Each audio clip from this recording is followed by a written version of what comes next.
Righto, welcome to our first ever episode here on YouTube. We thought there'd be no better place than down here in Victoria underneath the Memorial Arch, right here on the very own Great Ocean Road.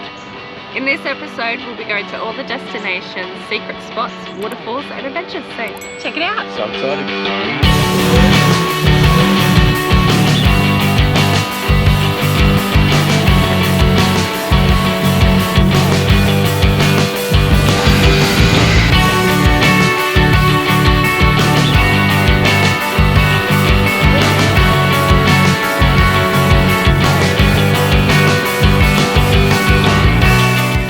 Proudly supported by Saltshift, experts in cleaning all of your off-road and offshore dirty toys. Itech World, powering and charging your next adventure. Affiliated with Fire to Fork and Flex 4x4.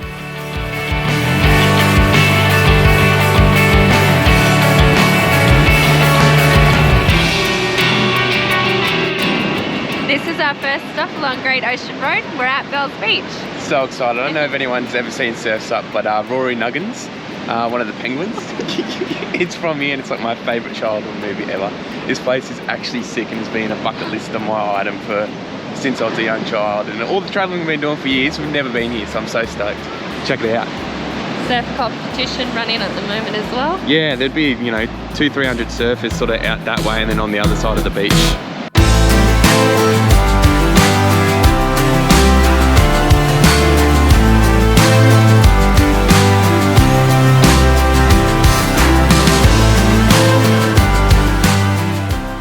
So on this adventure, we'll be exploring the Great Ocean Road, the one of the two ways that you can actually do it.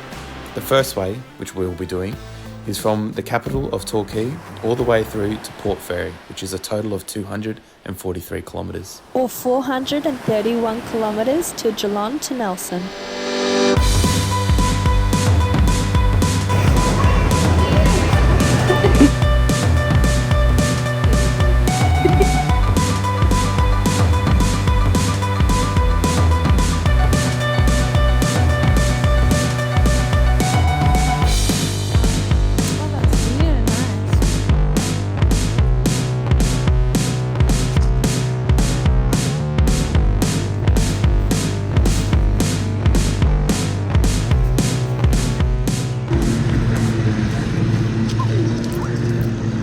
How is it? That's right. It's a bush tucker, this one.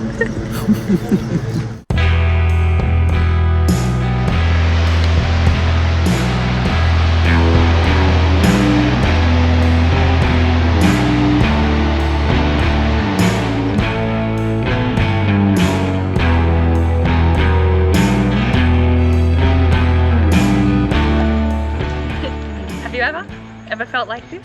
Where strange things happen? Do you feel like you're going around the twist? So this is Split Point Lighthouse. This is where all 90s kids would know Around the Twist was filmed. It was originally called Eagle's Nest and it was made in 1891 to help guide ships along the coastline. So come with us and we'll have a little bit look.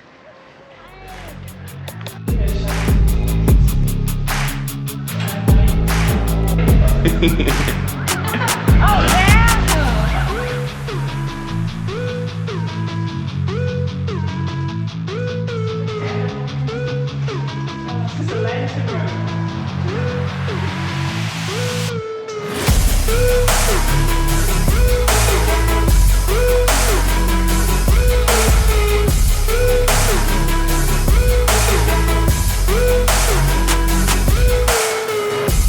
Well, I tell you what, this is bloody awesome coming up here. It was not what I was expecting. It's only about $10 each a tour. You can book online prior.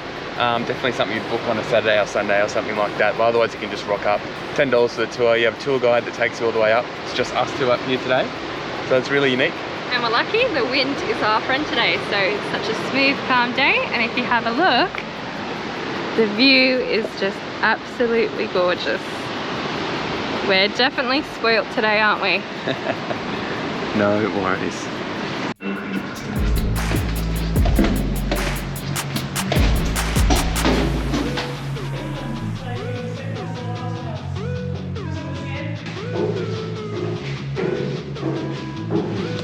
There's a little hidden spot here as well. Sometimes I want to video you videoing me just because of those facial expressions you make. In all honesty, we found this spot because we were on top of the lighthouse looking at someone do it. Spiderweb. Oh, beautiful. So, how much will everyone pay me if I push him? Ha ha ha ha.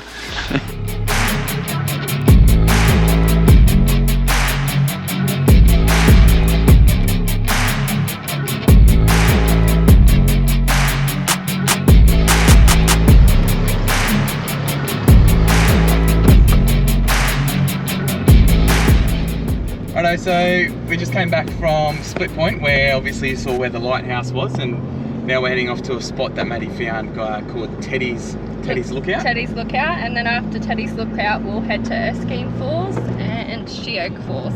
Yeah, there are some really nice waterfalls apparently up there, you know, one of the famous ones around here, so we'll go check it out and tell you if it's worth going or not.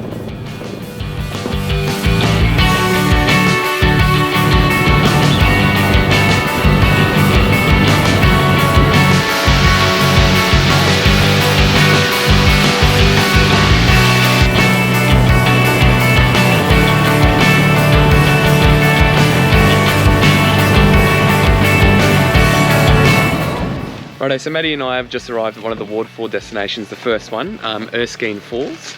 She's just making some lunch at the moment, having some chicken, what are we having? Chicken burgers. Chicken burgers. This one's about a 20-minute drive from the entrance of Lorne. It is absolutely freezing, but the drive is beautiful down here. And Samuel said he's going to go for a swim. Yeah, we'll see how it goes. If it's a good waterfall, I'll go for a swim.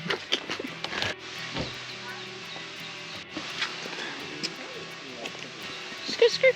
Right, so we're just walking down to Erskine Falls at the moment. It's about a 220-metre walk right down to the falls from the top. But if you don't want to go all the way down, there's an amazing lookout that we'll just quickly chuck in as we get here, which is only 50 metres from the car park. There's also a 8K loop if you're fit enough and happy enough to do, Yep. which apparently everyone really recommends. So we'll go just for a swim though. Well, actually, Samuel will just go for a swim. Yeah, apparently. I've got my budgies just in case. And the stairs are really steep and wet as well, but the view is phenomenal. Yeah, so as you can see, this is the lookout just here. It's literally right down from the car park. It's only about 50 metres or so. And then we've probably got another 150 metres down to the actual waterfall itself. Yep, head to the base. And apparently I've got to swim.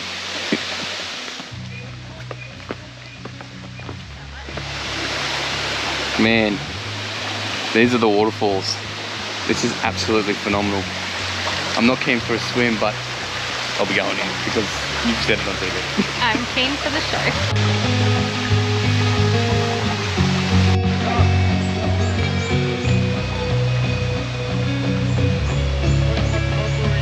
Man, I tell you what, this place is absolutely epic. Check out this waterfall at Erskine Falls. 20 minutes outside of Lorne, such an easy spot to get to. The lookout, you can stop over there, but if you go around the bridge, you can actually come here and nobody else comes here to get this close to it. Absolutely phenomenal. What are your thoughts? I'm ready for him to go for a swim. I am not.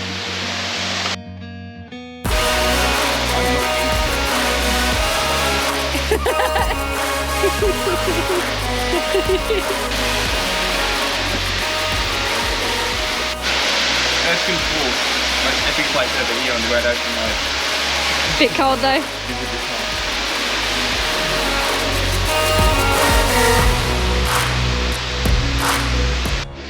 cold. Righto, so we just finished up at Erskine Falls. How was your swim? It was bloody freezing, and I had a good fall as well, and I sort of hurt my ass and my foot as well. Maddie thought I broke an ankle, but she'll be right. So we're gonna head over to where we're going. So now we'll head to Sheoak Falls, and after Sheoak Falls we'll head to Apollo Bay and have a well-deserved beer. Are we having beers? Oh, after you diving in, sure. Okay, that made that all worth it. I mean, the waterfall was worth it, but the whole falling over and destroying my heel is definitely in well need of a beer.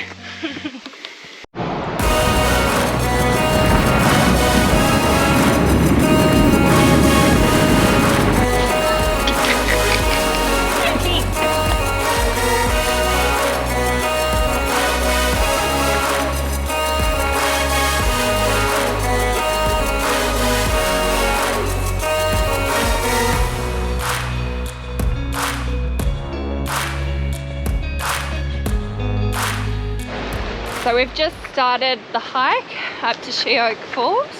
Yeah, so this one's about 700 metres from the car park, which is literally right on the side of the highway. Not bringing my swimmers with me this time, it's getting a little bit cold, but I do have this.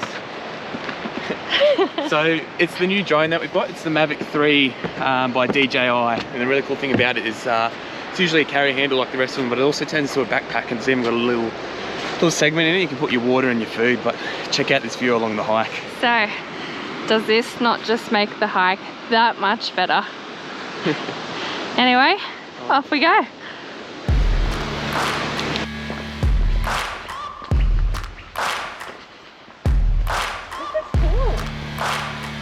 It is. Oh, I just broke my ankle. I think a beer after this will be lovely.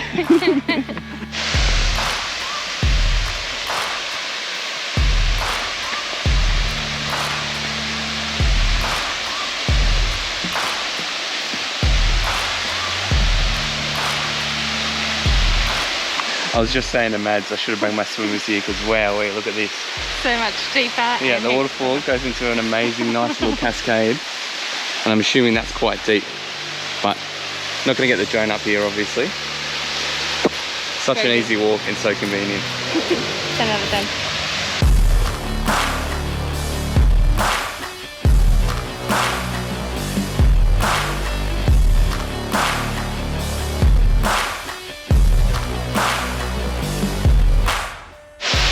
Righto, I tell you what, I'm pretty impressed with all the waterfalls, or the 2 waterfalls we've been to. Yeah, you would not imagine that this would be right next to a highway. Yeah, they're just so easy to get to. I was not expecting this. You know when usually you go to a waterfall somewhere and you've got to go kilometres usually to get like the really, really good ones, and usually the ones really close are just not the best. I'll tell you what, these are probably a good 7 or 8 out of 10 out of the ones we've all seen over the past few years we've been travelling. Throwing some stunners in the works. Yeah, absolutely. But I think, well, we're going to go to Apollo Bay, and I think we're going to have some beers at the pub, and then we'll make our way to the campsite tonight and see what's going on for tomorrow. Sounds good. Sounds good.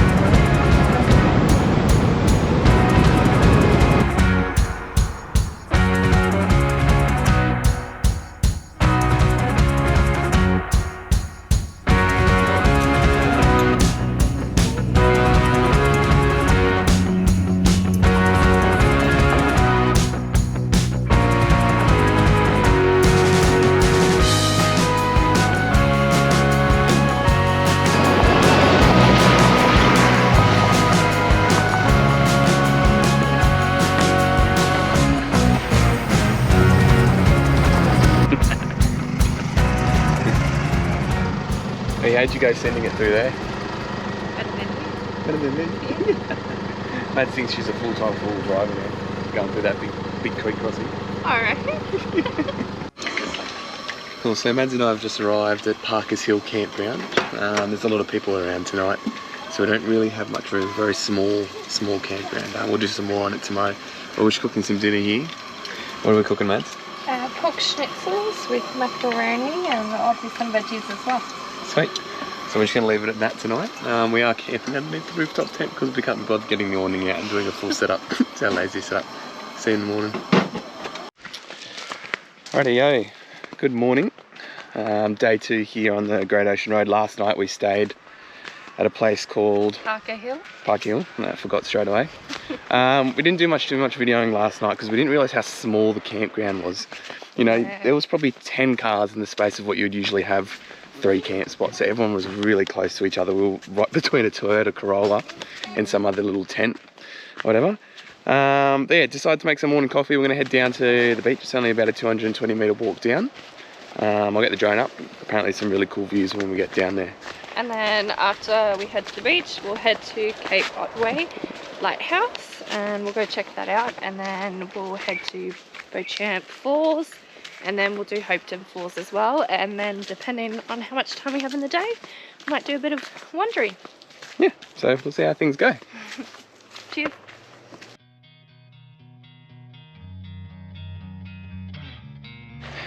I thought this was going to be an easy walk down the beach. Yeah, meanwhile I've got a full cup of tea in my hand and a drone.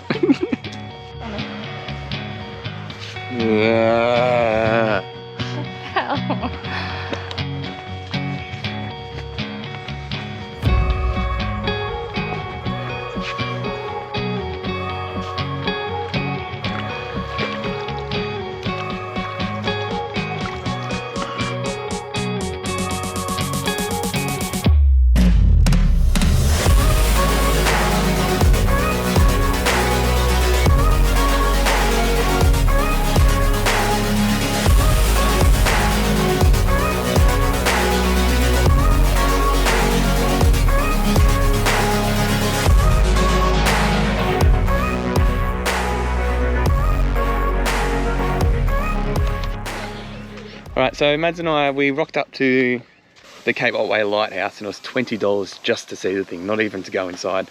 So we've pulled into Aire Campground at the moment. We're just airing down because we're going to have a crack at going down onto the beach. What have we got it set it down to, Mads? So just below 20, and we'll go from there. If we need to put it down more, we can. And we're just using the good old camp box to let down the PSI. It is so easy. You literally just throw them on, walk away, and by the time you put them on all four, they're just done. You know, you're deflating all the time. It's just so easy to do. Haven't been to this beach before, been told it's quite soft. So we'll just go down, we'll go check it out. Matty's going to do a little cooking segment, so we'll see how that goes. Soft up there, not soft, easy to... Unless I'll just go to the turnaround point. You can head to the turnaround? It's okay. Well, it turns out there's no actual beach entrance. You could get all the way to the top and it sort of gets to the top of a sand dune. So we're just going to turn around and we're just going to head over next to the river. It's actually really, really beautiful along there, so see how it goes.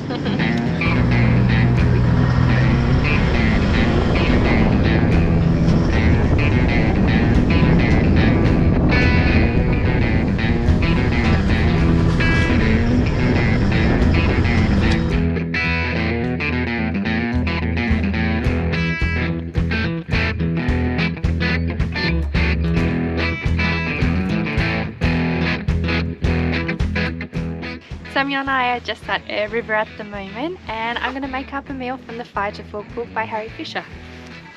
Thought I would make up the brekkie sana, as Samuel is very much a breakfast person. If you want, you can pause to read, but let's get started.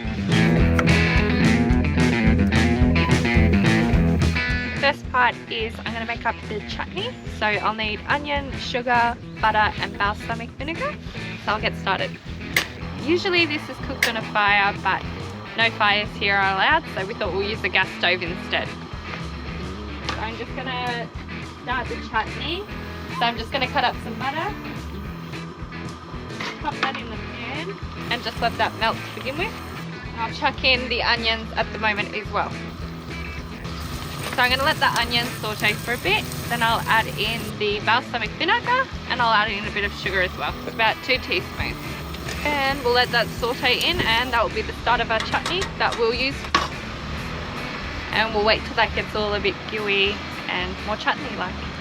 So I just mixed it as I went, but as you can see, I probably can't see because of smoke, but it's become more of a chutney consistency. So you can keep it on longer if you want, but Samuel's quite hungry, so I thought better get it started.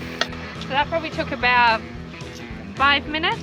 Altogether it takes 5 minutes for preparation and 15 minutes for the whole meal. So I'll just serve it up in the bowl. I'll pop about 50 grams of butter in, and I'll pop in a couple of rashers and cook them up for the brekkie sana. So I've got my bacon cooking at the moment. After I pop the bacon on and let it saute in that nice buttery sauce, I'll pop in the sweet potato fries. You can either do normal potato or sweet potato, but we like sweet potato a bit more, and we'll let both the bacon and the fries get crispy to kind of create a hash brown. Very cute, the little girl behind us just got her first fish ever. It's like me when I got my first fish. Yeah, I was like, oh my god! Just got a taste test. That's really nice chutney. Okay, so now I'm going to pull the bacon off. It's starting to get that nice crisp, so we'll put in the sweet potato. Bit in the way. Just a bit. Just a bit. Okay, now it's time to put in the sweet potato wedges. You probably only need about a handful per person, as they'll squash down into a little hash brown, well, sweet potato hash brown. Or more for me because I'm hungry also. Yep. Okay, so I'm just going to fry them up, and at the same time I'm going to kind of squash them together a bit, just so you have a bit more of that hash brown shape. Alright, so as you can see they're not quite done yet, so just keep coating them, mixing them together, and hopefully they'll start forming together a bit more. Okay, so these are now ready and they're smelling fantastic. They took about 5 minutes to cook because I really like them crispy. Cook them in the bacon fat, and then after this we'll now cook up the steak. Look, you don't need the steak on for too long, just enough to have them. She got another fish. No way. There's chicken in the back there. Yes. Oh no, it got off. I'm just going to pop some oil in the pan and I'm going to chuck on some steaks now. Look, you don't need the steaks on for too long, just enough to get them cooked on how you like it. Some people like rare, some people like medium rare, but it's just go on the stunner anyway, so it doesn't matter. It doesn't need to be cooked perfectly. I prefer it still milling. I'll pop the oil in. Now pop the steaks in. Just realised I forgot to do the eggs, so I'll quickly pop them on now. I don't know how people can crack them one-handed. My little hands just can't. Okay, pop the eggs off. So we're going to use a sourdough loaf to cut up the bread. Look, you can use ciabatta, panna di casa, Pettia Lakers, local Baker's Delight or Woolworths, and you can use one there. But we'll chop it up now, depending how thick we like our slices, and we'll go from there. Okay, pop on some mayo on each of these, just like that quickly. Quickly give it a bit of a spread, and then I'm going to put it onto the fry pan. Just to toast the bread, and the bread will soak up whatever's left in the pan. Just going to flip them all over now. Just only need a light toast.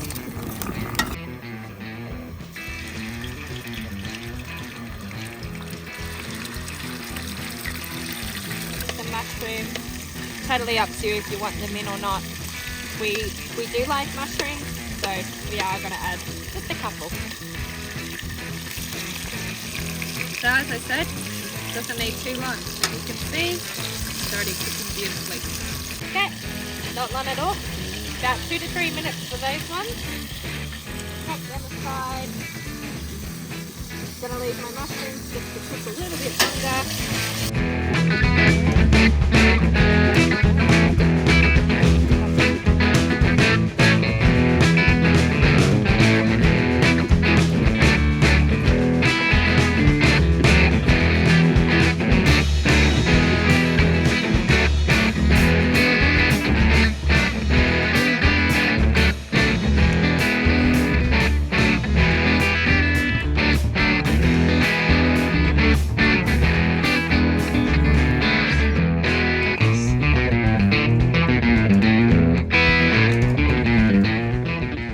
Oi, blowfly, come here. I may or may not have been hanging around the entire time waiting for this to cook. Right, have a try. You hold it. I'll hold it. That looks amazing. I did try some of the chutney before. It's phenomenal. Surprised there's any food left after he kept blowing around and nibbling on stuff.